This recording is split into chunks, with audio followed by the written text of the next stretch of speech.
ইরানের সঙ্গে চলমান হামলা হামলার মাঝে ইসরায়েলের বড় ধরনের হাইপারসনিক ক্ষেপণাস্ত্র হামলা চালিয়েছে তেহরানের অন্যতম ঘনিষ্ঠ মিত্র ইয়েমেন।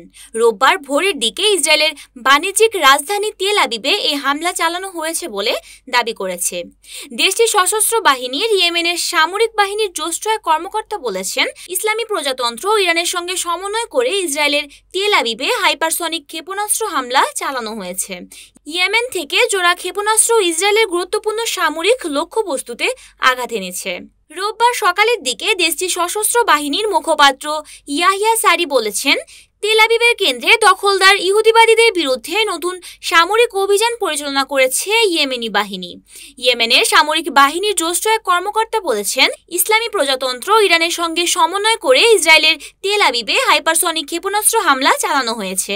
ইয়েমেন থেকে জোড়া ক্ষেপণাস্ত্র ইসরায়েলের গুরুত্বপূর্ণ সামরিক লক্ষ্যবস্তুকে আঘাত এনেছে।